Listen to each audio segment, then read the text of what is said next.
Now with edge pairing, this is done exactly like in a 5x5 and a 6x6. There's no difference. There is one important difference though. Now this is where we bring to mind the concept of parity, true parity, the parity of reduction. What that basically means is I'm converting these puzzles into this guy over here. And as I'm reducing these edges, this one and this one, we're going to end up with a scrambled 3x3. There are certain states that I cannot scramble a 3x3 into, no matter how hard I try, unless I pluck this out and put it in somewhere else. I can't have a situation where I have an odd number of swaps, and I can't have a situation where I have one segment that's turned by itself without having something else turned as well.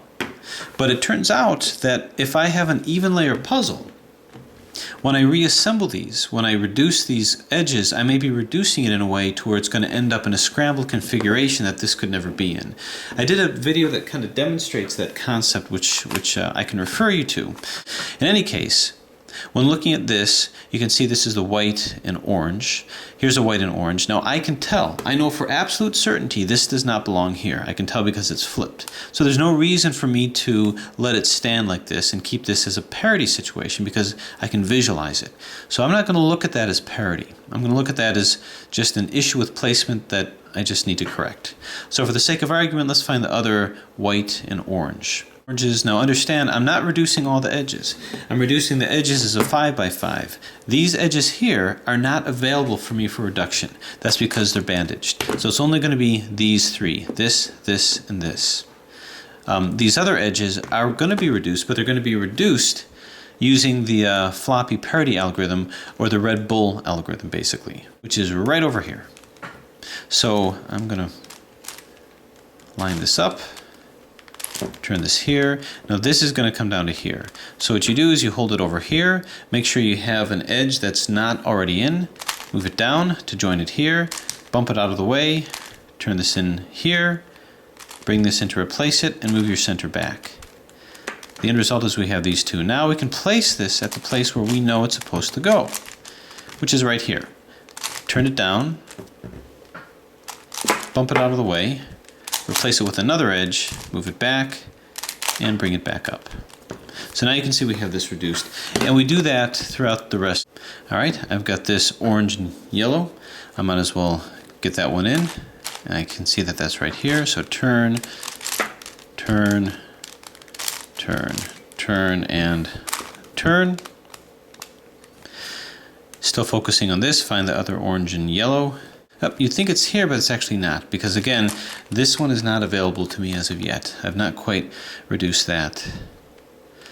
That's still bandaged. And that's right here, right in front of me. Move this down here, turn, and bring it down. So turn it down, move it out of the way, turn, turn, and up. And now what else do we have? So now I might as well hit these two. This is a case where I have to put the center one in.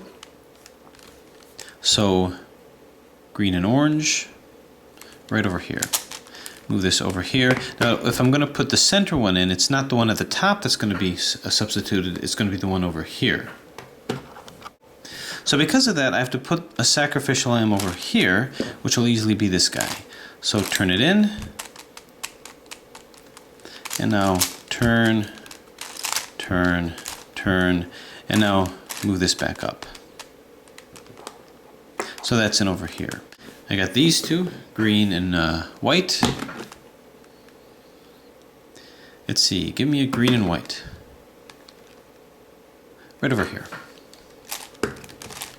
So move that in. It's got to go down here. Okay.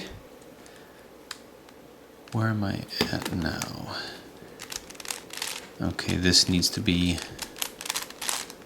placed here, here. Okay, so this will be the sacrificial lamb here. Turn, turn, turn, turn, and up. Okay, now I got lucky. Why did I get lucky? Because I can tell that when I did that, I moved this one in as well, which means that all of my edges are now reduced. I just have this one. Now you can see that with this reduction, I have a placement issue here. I'm not going to call it parity because I'm not going to continue and do my 3x3 solve in this position. So what I'm going to do right now to get this back is the most important of algorithms for the floppy puzzles, which is the Red Bull algorithm. And what this is going to do, in essence, is it's going to take this, it's going to swap him, and it's going to flip him, and so that it can join this over here. So just to review, and that's what you do when you end up with placement here: 2R, 2B, 2U, L, 2 up, RI, 2 up, R, 2 up, 2F, R, 2F, Li, 2B,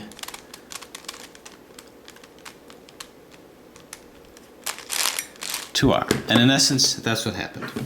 That's what brought those. So this has actually been reduced. This 5x5 solve has now been reduced to a 3x3, in that I've got all the centers reduced down and I've got all the edges reduced down.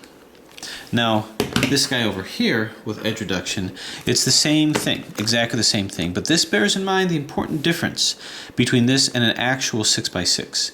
But to do 6x6 edge reduction is the same thing, but instead of putting 3 in, I'm putting 4 in. I don't have these edges available to me for reduction at this point, but I do have all of these. So let's see if there's something that I can actually start off with here. Don't want to get too overwhelmed with choices, but I have a green and white over here. So I can move this down like so, and actually, yeah, I can just move it down here, and then turn. Now, it might not seem like it, but I actually am doing a little bit of corner cutting with this. All right, any more green and whites? I'm probably loaded with them. Here's one over here. And same thing now. This turn. So now I'm putting this in over here. Turn,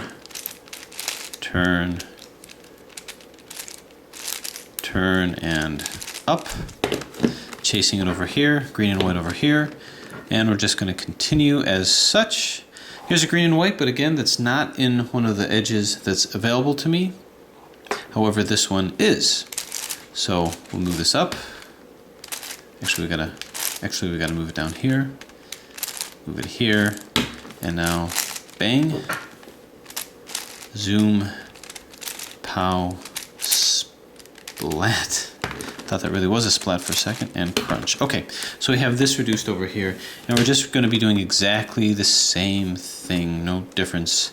Okay, so I think we're down to the last two edges here. We've got yellow and red, yellow and orange, and same thing over here. So the technique here, and this is where we actually get to our first of the real algorithms here with the process of reduction. And what this does is it flips these guys here. This with this, and this with this, or these two with these two. So because this is a 6x6, because this is an even layer, we have to kind of do it segment by segment here. So I've got these two here, which are wrong, and I've got these two. So what I'm going to do is en masse flip these two with these two. This orange will come here, so that this orange and yellow will be right next to this, and this red and yellow will be right over here. So to do that, if I want to flip this down to here, these both en masse are going to come over to here. So we move it, we slice it down to here. Then we go R, Fi, U, Ri, F, and then slice it back. And as you can see, these are paired here, and these are paired over here. And now we just continue that process. Now I want to move this to here and this to here. So I'm going to swap these guys over here.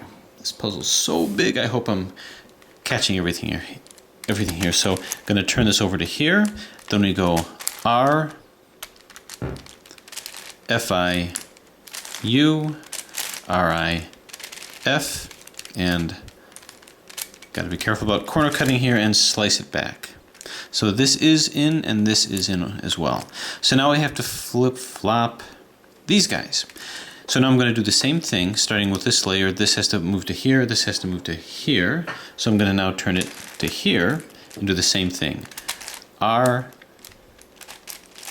Fi, U, RIF, and swing it on back.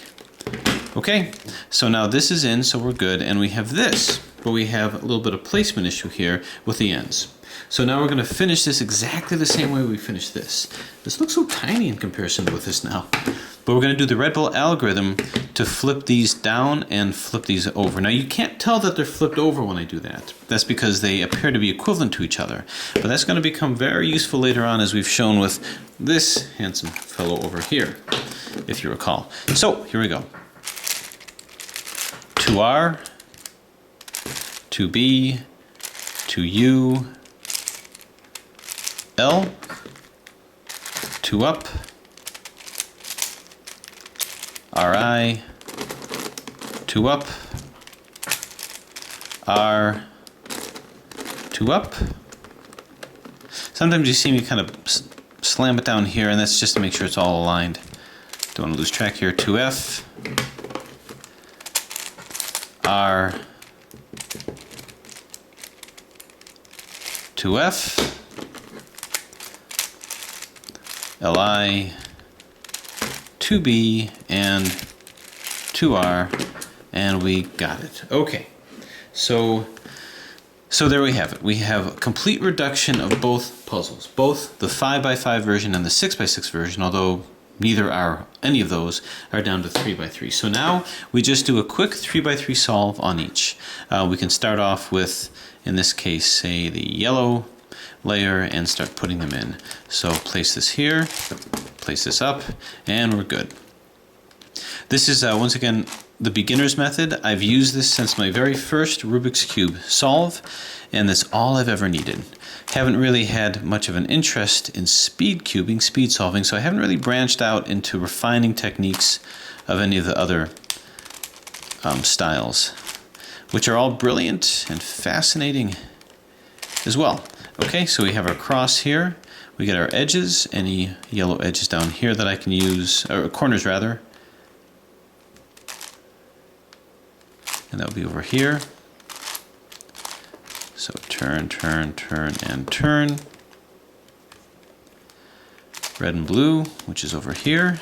Turn, turn, turn, which bumps this one out. Now you can see I've already freed up this side.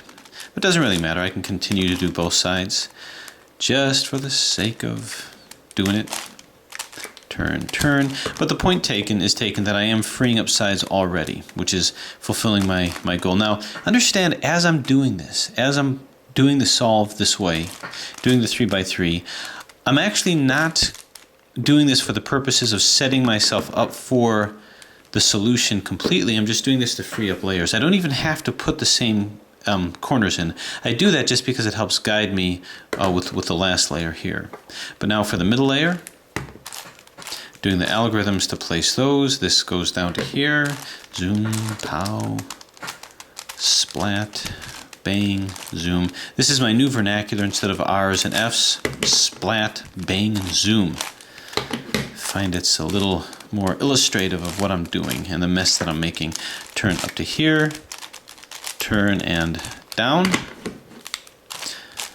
There we are. Turn, turn, zoom, pow, splat, crunch, bang.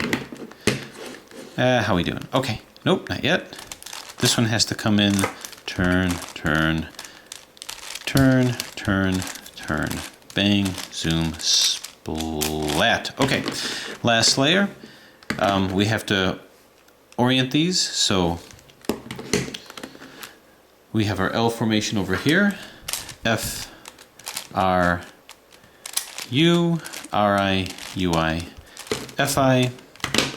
We have our line, do it again. F, R, U, R, I, U, I, F, I. And so now we have all of these in. These are magically where they need to be. What about these guys? Which one of these are in? And it appears that none of them. So do our algorithm to orient or permute rather these edges. See, I've already freed this side up here, so we're looking good. And I'm going to go so far as to say it doesn't even matter if these guys are oriented. We can actually stop here and just it doesn't matter if they're permuted rather. We can stop here and just orient them and turn them, to be honest with you, but just for the sake of completion.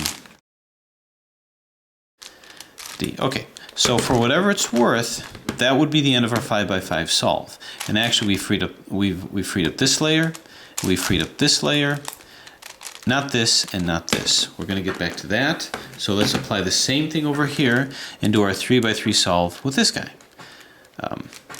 Move this to where it needs to be here. Move this down. Move this to its proper center. And move this up. And what else we got? We got this guy here. Oop.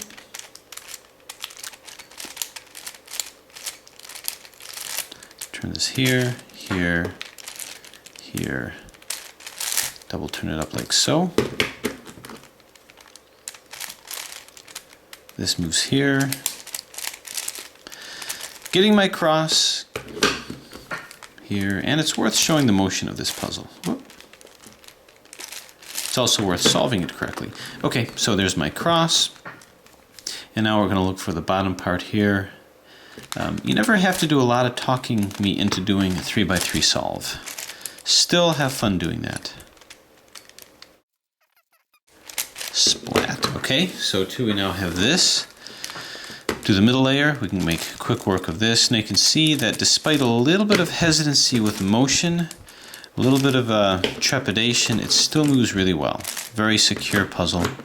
Again, this is the only one of these mods of the Traiphum puzzles that have popped on me before, but again, very easily replaced.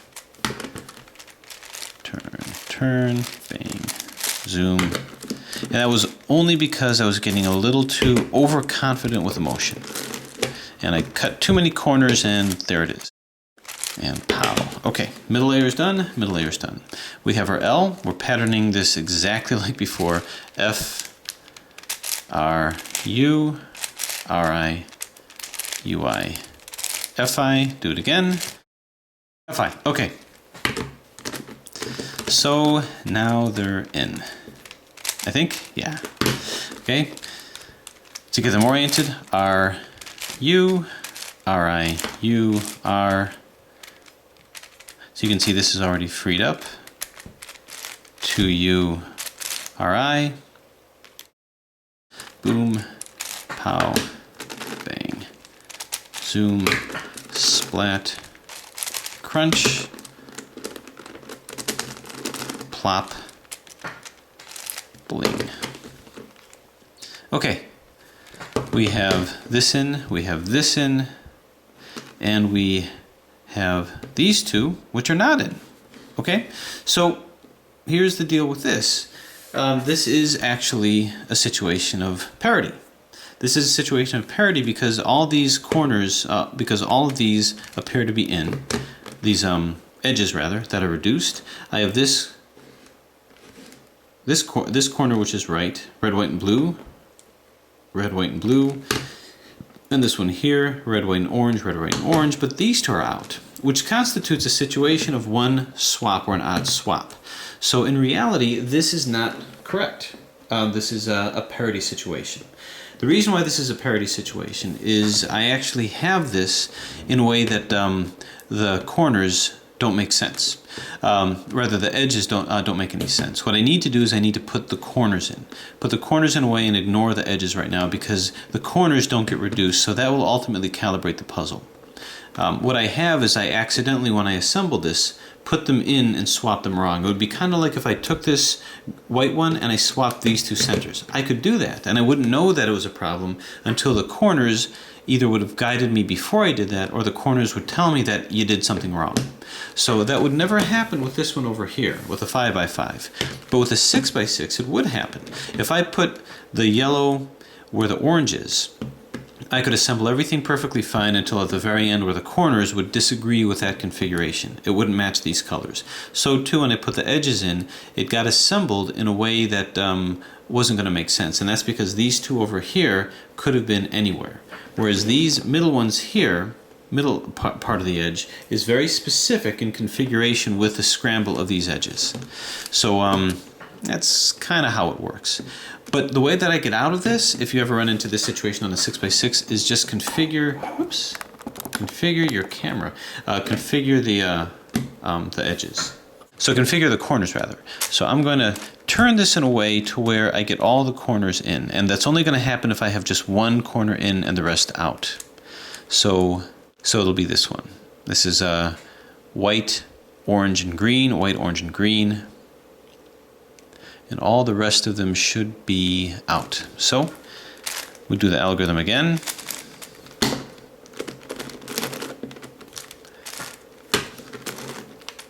Turn, turn, and turn. Okay, so this is correct, this is correct, this is correct as you can see, and this is correct. So what I'm going to do is let's get these corners in. Turn, turn, turn, turn. I'm just now orienting the corners now that I have them permuted. Ultimately, when you run into parity like this, you have to use the corners to calibrate your puzzle. When doing supercube solves, you find that we do this with the center because not only do I have to make sure that the centers are in the right place, I have to make sure that they're rotated correctly too. Okay, so now these corners are right. What I mean by that is that it doesn't matter if this is rotated 90 degrees or 180 degrees because it all looks the same, it's equivalent. But in a supercube, whether it's because of a shape or because of a color pattern, if this is rotated 90 degrees because of how I assembled it, that's going to show up as parity with the corners as well. So I don't have to worry about this because this is a variety of different solved states. So looking at this now, what I'm going to do is I'm going to have to see about putting these in, and here's how to do that. I'm going to do that by way of corner swaps. So I'm going to swap these two to put this to here, and this will come over here. So 2R U, 2R U, 2R, 2U, 2R, 2U, 2R, U, 2R,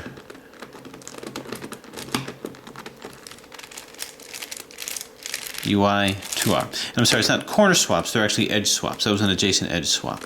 So now what else? Now that created placement parity over here, but now I'm going to do an opposite edge swap to put these in, which will move those back. And that's 2R, 2U, 2R, 2U, 2R. This is domino solve strategy, by the way, 2U. Okay, so these two are now in. What about these guys? Well, the way that I'm going to do this is I'm going to go ahead and flip-flop these two, which is going to cause placement parity at the opposite area here. So, 2R, U, 2R, U, 2R, 2U, 2R, 2U, 2R, U, 2R, UI, and 2R. Puts the top in, but what about these two? Well, what I'm going to do is I'm going to apply a quick parity algorithm that I use for the for these guys, if you recall, and that's going to be the it's going to be the 180 degree parity algorithm that's used to swap these two when you have even layers. So we're going to start off with a 2U, splitting it here, 2U, then 2R, 2F, split it the same place, 2U, then split it just above the parity, 2U, then 2F, 2R, 2U, and you'll get it back. Now, that was not necessary for the solve, but that's just to go through some 6x6 techniques. Now, what we have here, as you can see, is we have a partially reduced puzzle. And what we've done is we've reduced the major portion of the inner parts of the edges, the centers, the edges over here as well, and now what we need to do is we need to start reducing the rest. We've got these part of the edges that need to be reduced, but ultimately these centers that need to be reduced. But, you know, just like I freed up layers here, I've freed up some layers here. Nothing specific right now. So the next part of both of these solves, like with all floppies, is we need to put this all down into a flat puzzle like this by getting the rest of the edges reduced down. And that's where we use the Red Bull algorithm. So with the Red Bull algorithm, basically what we're going to be doing is as you saw with the Red Bull algorithm, it was able to take these and put them down. It also flip-flopped them. Now this is where we're going to start to break our 3x3 solve. It served its purpose. Now we're just going to put these down. So what I'm going to do is I'm going to take these and I'm going to put them down over here as well. Now in this process of reduction, it doesn't matter if it's odd or even. You can get parity either way. The oddness or the evenness of the parity doesn't matter. This is now a new floppy parity, which is a dimensional reduction going from the top here down to a flat surface.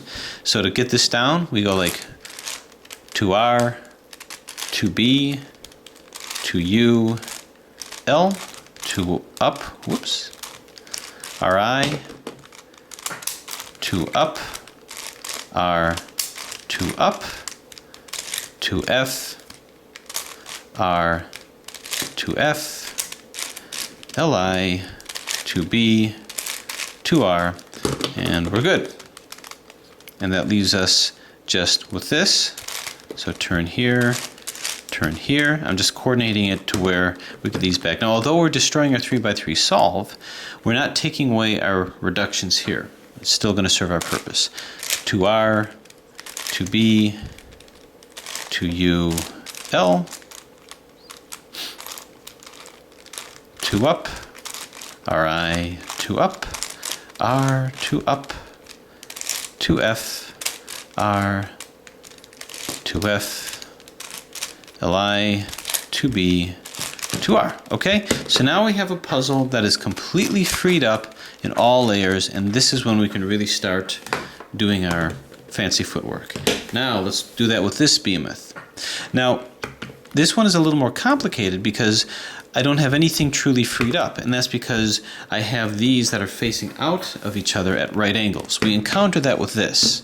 So what I need to do first is I need to make it to where all of these are facing parallel to each other. Any perpendicular edges here will restrict the side to where I cannot do the Red Bull algorithm. So how am I going to do this? Well, what I need to do is I need to start coordinating some of these sides together. These two, none of these guys are coordinated here.